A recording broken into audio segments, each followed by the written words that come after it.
des enfants. Oh, vous allez remarquer que ces deux enfants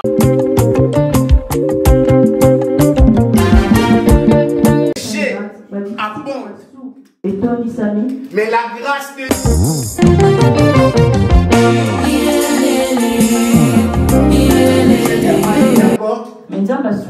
Dieu planifier le thème.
kobembela nzambe kobilela nzambe eza malamu amen me tokomela ntango mosusu amen tomi toyoka nzambe soki kolobela biso kanga miso na yo dispose ton cœur yebisa nzambe alobela yo beme eloko moko te esalamaka ezala zwar nyonso esalamaka eza parceke nzambe nde abongisa yango nzambe alingi alobela na pokwa lelo nzambe alingi alobela nga na pokwa lelo kaba motema na yo kaba ntango na maboko ya nzambe tika mobumbu oyo abongisi mpona komemela biso maloba na ye tike na maboko ya nzambe afe ntango oyo toyoka maloba na nzambe ezala ntango oyo koleka biso pamba te peme bible ezoloba moto moko te ayaki epai na nzambe mpe azongaki lolenge wana moto nyonso akutanaka na nzambe akutanaka na yesu na vi na ye peme ezalaki na eloko moko oyo esalamaki na vi na ye jomaki na pokwa lelo olingo oyoka nzambe ke eloko moko esalama na vi na ye mitike epai na nzambe ebisa nzambe olekisa ntango opamba te mais ezala ntango nzambe arépondre yo na motuna moko ezala ntango nzambe akopesa kimia na motema na yo ezala ntango nzambe akoya korésoudre problème moko ezoderange yo mitike epai na nzambe laisse ton cœur entre les mains de Dieu. Prie, prie, prie, prie, on est ensemble.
Parce que tu es là, c'est pourquoi nous sommes obligés de prêcher la parole de Dieu. Amen.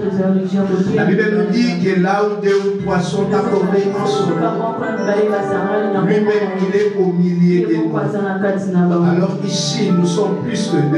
Amen. Depuis le début de cette année, nous partageons une grande bénédiction ici dans notre église. Nous partageons le thème central que Dieu nous a donné cette année. Et ce thème vraiment apporte beaucoup de fruits. Les défis. Mais toujours dans ce même thème, nous bénéficions aussi en partie par le message de notre Père. Alléluia, la bénédiction d'un Père. J'aimerais dire à quelqu'un, parfois c'est compliqué, lorsque nous sommes visités et que tu n'arrives pas à saisir l'opportunité. Je dirais à quelqu'un, quand Dieu bénit, il ne bénit pas tout le monde au même moment. Alléluia. Dieu ne bénit pas tout le monde au même moment. Même si nous demandons, même si j'ai devant Dieu, mais il ne va pas nous bénir au même moment. Mais seulement que c'est lui qui a la capacité de saisir l'opportunité. C'est celui-là qui est béni. Je vous l'ai dit, nous sommes vraiment bénis. Alors je t'encourage de ne pas perdre cette bénédiction. Dans la bénédiction de Père, il y a des grandes choses. Il faut vraiment saisir cette opportunité. Ce genre de message n'est pas toujours prêché chaque année. Alors lorsque tu trouves cette occasion d'écouter ce genre de message, fais en sorte que tu puisses bénéficier quelque chose de bon. Et c'est là où garantira ta vie. Alléluia. Amen. Et déjà quand nous lisons la Bible, nous comprenons que même Israël, durant toute leur vie, ils étaient bénis que par la bénédiction de leur Père. Cette bénédiction-là les a protégés par nous. Alors bien aimé, quand tu reçois de tels messages, c'est vraiment une bénédiction. Mais surtout dans des années comme celle-ci. Alléluia. Année de défi. C'est une année où chacun de nous devait prendre de bonnes décisions pour dire que cette année, je lance un défi, je vais réaliser ceci, cela. Alléluia. Peut-être ta bénédiction ne sera pas 3, 4. Peut-être ça sera qu'une. Mais saisis cette opportunité. Alléluia. Alors aujourd'hui, nous voulons encore partager la parole de Dieu sur un thème qui m'est venu en tête. Que Dieu m'a inspiré. J'avais voulu parler dans cette année de défis sur la grâce de Dieu. Mais pendant que je méditais, je préparais les messages. J'avais déjà presque les messages. Mais les thèmes appropriés vraiment n'étaient pas vraiment encore déjà bien placés ou bien placés. Mais le Seigneur m'a aidé encore de bien planifier le thème. Aujourd'hui, nous voulons parler sur la surabondance de la grâce de Dieu. Alléluia. La surabondance de la grâce de Dieu. Je l'ai trouvé ce thème dans Romains chapitre 5, verset 20. Aussi Éphésiens chapitre 2, verset 8. Nous allons lire ça pour nos premiers tests du jour. Et le texte principal, ça sera dans le livre de Genèse chapitre 38. Et là, nous n'allons pas lire ça parce que c'est long, nous allons lire en partie. Romains 5, 8, 20. Aussi Éphésiens 2, 8.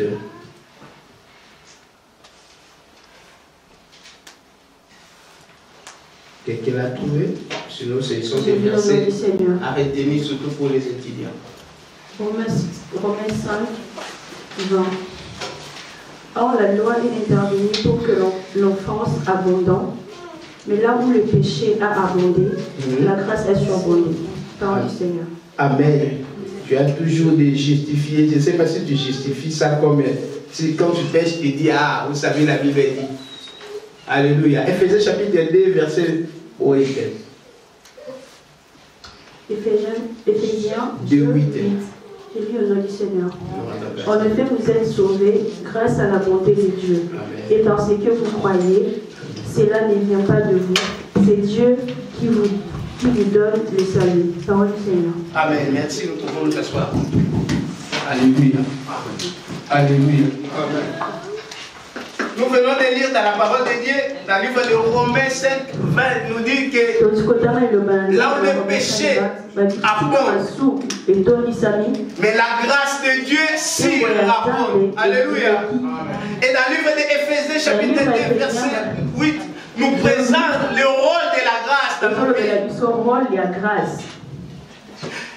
La Bible me dit que c'est par la grâce que nous sommes sauvés.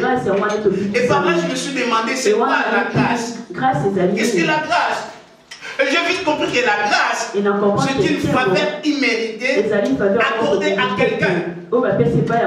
Quelque chose dont je n'ai pas trop fourni beaucoup d'efforts. Donc grâce, c'est quelque chose que je n'ai rien fait. Je ne mérite pas, mais on me l'a accordé. Alléluia. Amen. La Bible nous dit, les salis, c'est une grâce. Bien aimé, il ne faut jamais blaguer avec les salis. Pourquoi? C'est parce que tu étais un agent de l'affaire. Candidat qui méritait l'enfer. Mais par la grâce de Dieu, tu n'as rien fourni, tu n'as rien fait pour que tu sois sauvé. Aujourd'hui, tu es enfant de Dieu, c'est par la grâce. Tu n'as rien payé. Même si tu fais beaucoup d'efforts, mais laisse-moi te dire que tes efforts-là ne pourront jamais t'accorder la grâce. Mais la grâce que Dieu nous donne, c'est une grâce que nous ne méritions pas. C'est une grâce qu'on a fait à quelqu'un.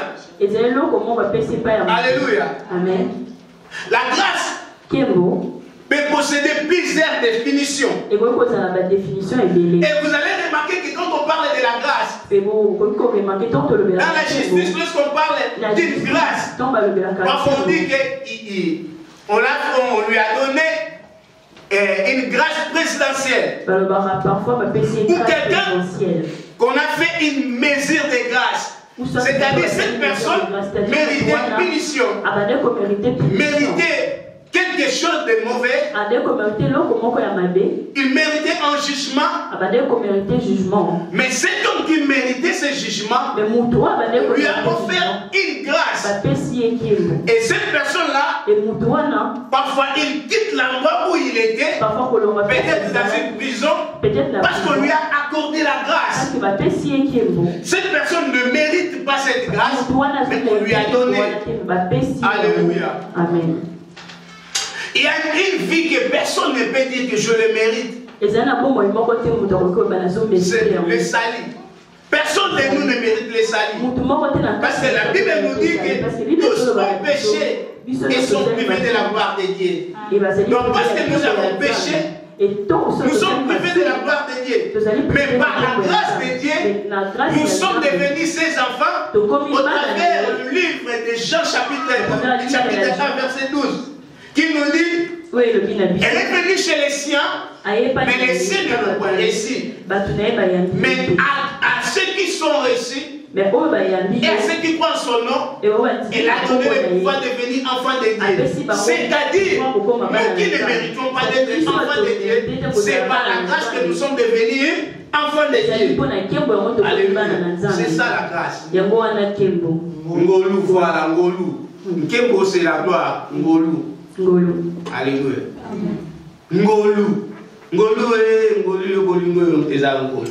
C'est la grâce de Dieu, bien-aimé. C'est pourquoi un enfant de Dieu, tu ne peux pas blaguer avec la grâce de Dieu. Tu peux blaguer de tout sauf la grâce de Dieu. Tu ne peux pas blaguer avec les salis, bien-aimés. Toi et moi, nous ne sommes pas meilleurs que ceux qui sont dans les prisons. Ne croyez pas que non. Si tu es ici, parce que tu ne fais pas du mal, il y a aussi des innocents. Il y a aussi des innocents. Et il y a aussi des gens qui sont dans le monde. Ils font n'importe quoi. Mais lorsqu'il reste silencieux, il demande pourquoi je le fais, pourquoi je fais ça. Mais toi, tu es sauvé. Bien aimé, c'est la grâce de Dieu. Il ne faut jamais minimiser la grâce là que Dieu t'a accordée. Alléluia. Déjà, les souffles que tu as, c'est une grâce.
Chapitre 29, verset 17.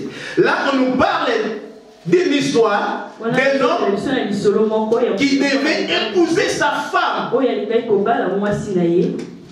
Vous savez, quand on prépare les mariages, même si tu as beaucoup d'argent, mais tu auras toujours des difficultés. Et cet homme travaillait pour avoir sa femme qu'il aimait beaucoup. Pendant qu'il s'organisait, lui il comptait se marier avec sa femme au nom de Rachel.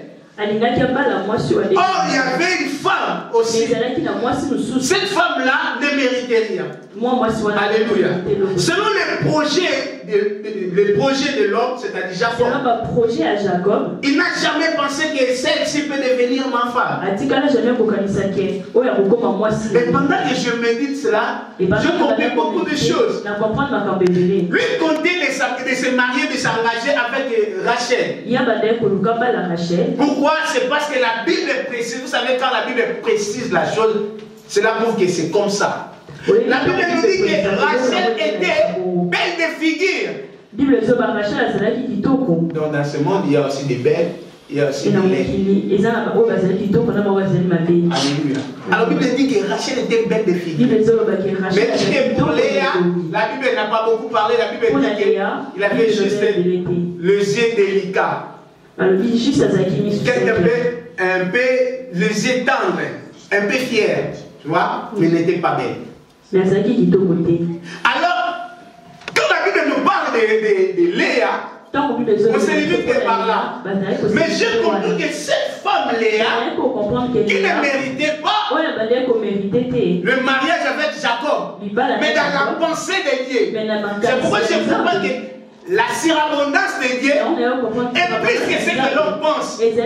Parce que l'homme pensait que c'est Rachel. Mais dans la pensée de Dieu, Dieu voyait la femme légitime, c'était Léa, parce que c'était elle qui était la première. N'est-ce pas? Parce que c'était elle qu'on avait épousée. C'est Léa qui était la femme légitime. Moi, son papa la Liboso, il était la femme légitime. La première femme, c'est donc, selon la pensée de Dieu, Dieu voyait Léa.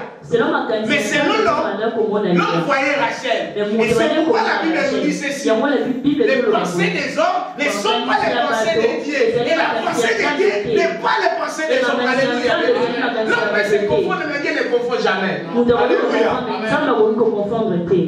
Léa était toujours là assis. Rachel se faisait tout. Vous savez, quand tu es la plus jeune, et que c'est toi qui vas se marier avant les aînés, ça donne un peu moins de lait dans mon boyer. Pour cette sémissale, vous dites qu'il y a une femme qui a moins de lait avec Miss ou 5 heures. Vous savez, le Miss ou là, un mot de banque, ça qui est le pilote, dans la région de Tali, Badbo no finger na ngai na place wana. Risque ça que mon pena na pour au finger ita mis sous 5 heures. Et vous créez pas problème. Mais là, c'est que la Bible me dit, je comprends beaucoup de choses. Je dis, mais cette femme vraiment était dans la pensée de Dieu. Et vous allez remarquer, même papa nous a parlé de cela. Pendant que Jacob était sorti avec ses femmes et ses enfants, on nous dit que Rachel avait pris les pieds de son père. Mais on nous a parlé que Léa a touché les pieds de son père. Et j'ai compris que Léa connaissait Dieu que Rachel. Et vous avez remarqué que même quand Dieu a commencé de donner les enfants à Léa, Léa donnait les noms à ses enfants. Les noms qui étaient significatifs par rapport à la parole de Dieu. C'est-à-dire Léa connaissait la parole de Dieu. Léa était attachée à Dieu que Rachel. Et quand Dieu voulait maintenant donner, il utilise toujours parfois les pensées des hommes. Et Dieu, pour Dieu, Dieu a compris que je vais donner au mariage qui Léa. Et vous allez remarquer qu'un jour, Joseph a fait ses songes. Pendant qu'il a fait le premier songe, et le deuxième songe, il est venu voir son père. Il a dit, papa, écoutez, pendant la nuit, je fais un songe. Dans ce songe, je vis le soleil, la lune et 11 étoiles sont autour de moi. Et nous placer pour prier. Je comprends que cette famille avait déjà la grâce de l'interprétation des songes. Même lorsque Joseph a fait le premier songe, c'était ses frères qui ont donné l'interprétation. Cela veut dire que tu vas nous gouverner. Là, c'est notre frère. Après, il a fait aussi le deuxième songe. C'est son papa qui a dit, c'est-à-dire que toi, tu vas nous gouverner. Et lorsque Joseph est parti en prison, là, Joseph a interprété les songes des prisonniers. A dit, cette famille avait la grâce de l'interprétation. Ce n'était pas grâce. Alors, pendant que papa interprète ses songes, papa disait, cela veut dire quoi? Pardon, moi, ton père et ta mère, avec tes frères, nous allons se trouver devant toi. En pendant que Jacob dit, moi et ta mère, Rachel était déjà morte. Là, Rachel n'est pas là. Parce que Rachel est morte lorsqu'il est allé accoucher. Il a donné naissance. Après il est mort. Donc pendant que Jacob parle de ses songes, il ne parlait pas de Rachel, mais plutôt il parlait de Léa qui était en vie. C'est-à-dire dans la pensée de Dieu, Dieu voyait même que c'est Léa qui était la mère de cette famille. Il y a des choses que les hommes ne peuvent jamais te donner, mais Dieu peut te les donner pour confondre la pensée humaine. Alléluia. C'est pourquoi il ne faut jamais se confier à ce que les hommes te disent. Il faut toujours se confier à Dieu. Alléluia. À un moment donné, il faut s'en foutre de tout ce qu'on te dit. Oh non, ça ne va pas marcher. Ça ne va pas marcher. Là, ce sont les hommes disent. C'est ce que les hommes disent. Ils ont toujours de telles paroles. Il faut se confier plus de ce que Dieu dit. Parce que ce que Dieu dit va au-delà de tout. Alléluia. Bien aimé, je dis à quelqu'un que dans cette année, Dieu te fera des choses que personne n'a jamais pensé à te faire. Alléluia. Parce que Dieu et Dieu ne change pas. Ce n'est que les hommes qui changent. Alléluia. C'est pourquoi, bien aimé, quand tu lis la Bible, tu verras que Dieu a fait grâce à plusieurs personnes. Pourquoi? Parce que Dieu a bien voulu confondre toujours la pensée humaine. Dieu a toujours voulu confondre tout ce que les gens disent. Amen. Restez dans la surabondance de Dieu. Et cette surabondance de Dieu te fera plus que vainqueur. Pendant que les gens te voient, tu as déjà échoué, c'est déjà perdu. Mais laisse-moi te dire que bien aimé, dans la pensée de Dieu, tu vis dans la surabondance de Dieu. Mais tu n'es pas n'importe qui. Tu sais que la Bible dit, tu es plus que vainqueur. Alléluia. Il ne faut jamais croire au échec. Il ne faut jamais croire au échec. Dieu sait pourquoi. Et déjà la Bible nous dit, Christ en nous, c'est l'espérance de la gloire. Aussi longtemps que tu as Christ en toi, même si physiquement les gens ne comptent pas sur toi, ça ne marche pas. Mais tant qu'un enfant de Dieu, tu sais que tu as Christ en toi, tu verras la surabondance de Dieu. Tu verras la surabondance de Dieu. Et les gens sauront que tu as un Dieu. Les gens sauront que tu n'es pas passé dans ce monde par hasard. Parce qu'en Dieu, rien ne se fait au hasard. Il a déjà tout planifié. Et sait que tu seras la tête. Alléluia. Même si aujourd'hui tu ne vois rien, rien ne marche. Il y a que des problèmes sur problèmes. Et toujours l'espoir. Et un jour, je vais témoigner. Un jour, je vais témoigner. Il faut toujours choisir les endroits où tu pourras témoigner. Il faut dire toujours que ici, dans cette église, moi, je vais témoigner. Un jour, j'aurai un témoignage qui fera l'histoire de cette église. Mais dans cette église, il faut que dans l'histoire de cette église, ton témoignage soit mis quelque part.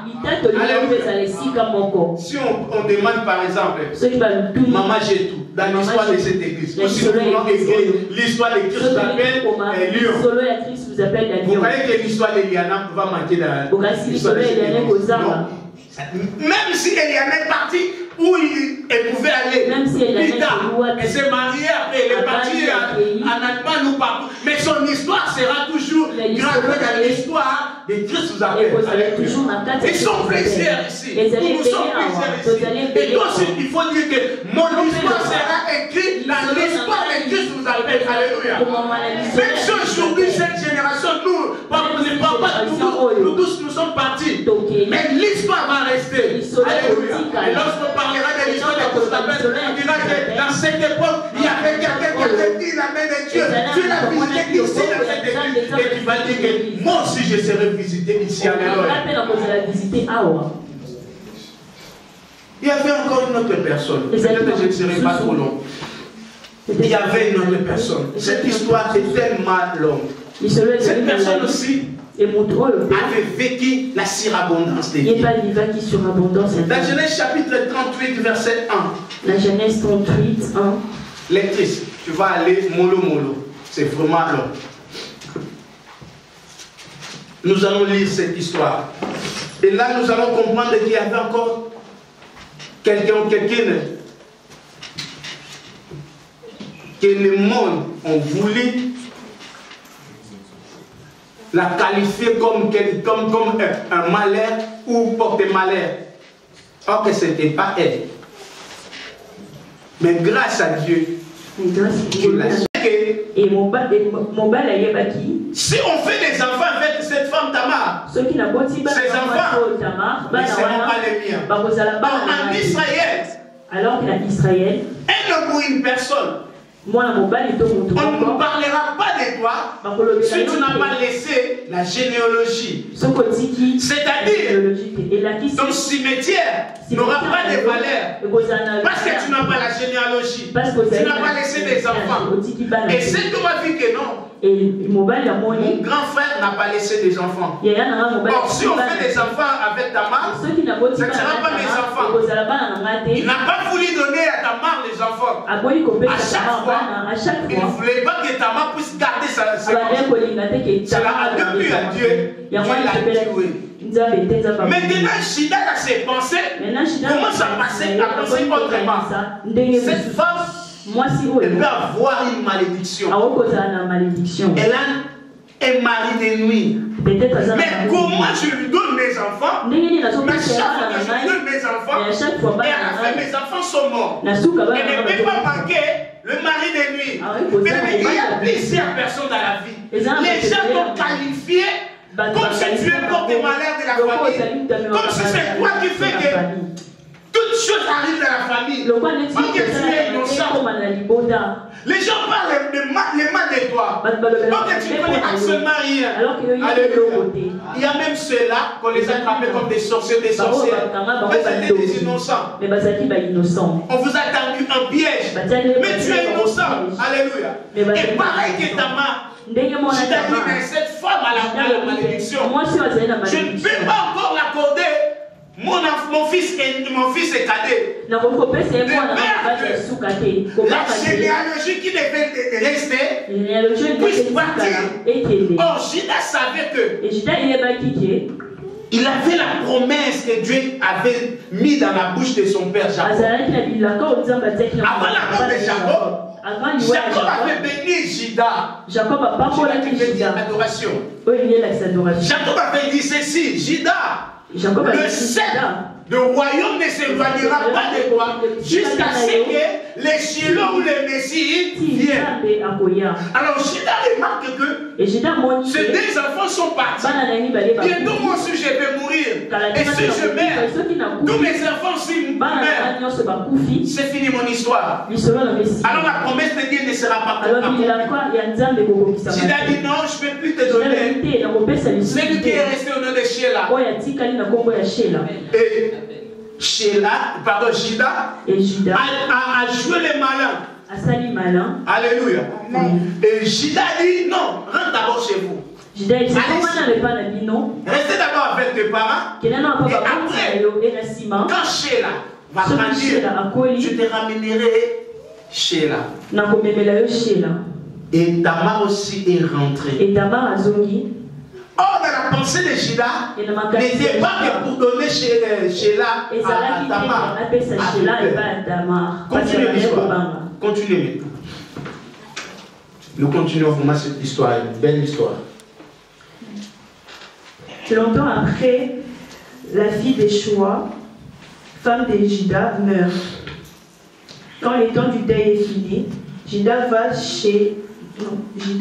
à Timan avec son ami Ira d'Abdullah. Il va voir ceux qui coupaient la laine de ses moutons. Quelqu'un dit à Tamar, ton beau-frère vient à Timan pour couper la laine de ses moutons.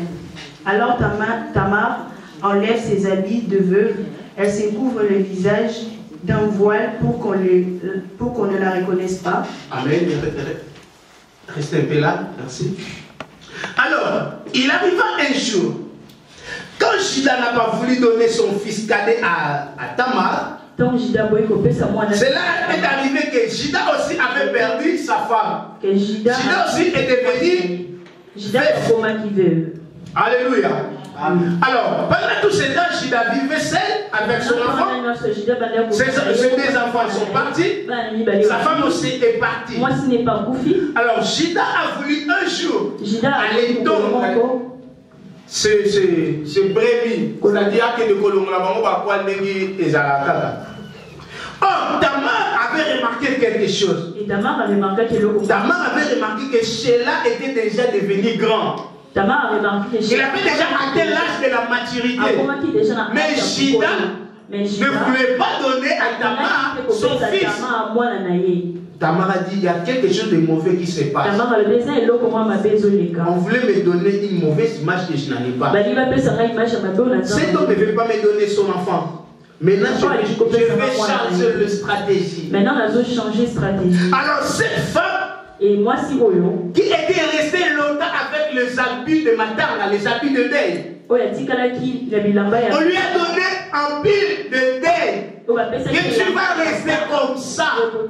Personne ne peut venir vers toi. Personne ne peut encore te prendre au mariage. Il y a plein de personnes que le monde ont décidé de le maudire. Il y a plein de personnes, les gens disent que toi tu vas rester comme ça. Ta vie ne va pas changer. Ta maladie va rester comme ça. Ta situation va rester comme ça. Pourquoi? C'est parce que le monde doit imposer leurs décisions. Et Tamar aussi pareil. Mais Tamar a dit mais non. Moi je ne peux pas porter cet habit que je ne mérite pas. C'est pas moi qui fais en sorte que tes enfants sont morts. Ce n'est pas moi. Et ce n'est pas de ma volonté. Je ne suis pas aussi la sorcière. Et ce n'est pas aussi moi qui fait que tes enfants ne laissent pas la sémence. Tous les enfants ont la descendance. Alors un jour Tamar a appris que Judas va passer par là. Qu'est-ce que Tamar a fait? Tamar a changé les stratégies. Mais je suis venu dire à quelqu'un ici, à un moment donné, il faut changer des stratégies. À un moment donné, il faut changer des stratégies. Surtout ici en Europe. Si quelqu'un a reçu déjà le rejet, c'est là où ça commence les malheurs. Il a vu que sa vie est finie par là. Non, bien aimé, il ne faut pas rester comme ça. Il ne faut pas laisser ta vie rester comme ça. Tamar avait compris que c'est donc je vais changer de stratégie et il faut changer de voie. Elle a levé d'abord les habits de deuil. Il a pris la douche. Il a mis un peu le make-up. Elle est sortie maintenant dans la rue. Pendant qu'elle est sortie dans la rue, Judas aussi était devenu veuf. Pendant son passage, a vu une jolie fille qui faisait la prostitution. Qu'est-ce que Judas fait? Judas a pris cette femme. Judas est parti avec elle. Mais je suis venu dire à quelqu'un, si les choses n'ont pas marché dans ta vie, change les stratégies. Si on t'a donné les rejets, ne restez pas comme ça. Prends maintenant un autre manteau. Demande à quelqu'un qui est à côté de toi. Maintenant on fait comment après les rejets? On fait comment? Comment on fait ceci, on fait cela, ça, on commence même à travailler comme on le fait.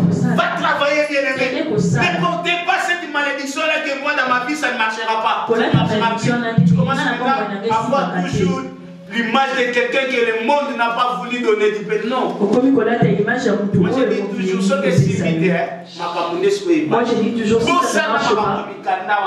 Pendant ce parcours normal, pendant que ça a job, tu vas remarquer les jours où on va ça. Et ce sont pas derrière ma femme. Ah oui, et ce sont ma femme. Mais si vous avez un quantité, vous avez un gêné, vous avez un coup de la mort, vous avez un décoté, pour moi, quand tu as un peu vous avez un décoté, vous avez un peu changer stratégie, travailler, bien aimé. Nous avons des unions sur les parents pour bailler une façon de travailler. Donc, il y a une préfecture, avant qu'on te donne les papiers, il faut que tu viennes avec 8 fiches de paix. 8 fiches de paix là, dans le cours. Donc cela veut dire que vous avez dit que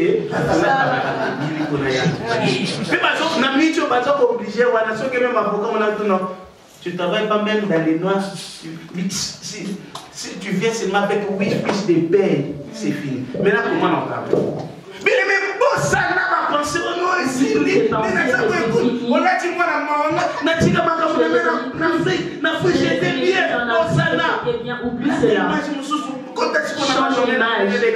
entre dans le domaine que ça marche. Tu vois une voiture, t'achètes aussi, je commence à rouler la vie. Amen. Tamar a changé de stratégie. Lui, non, ça ne va pas rester comme ça.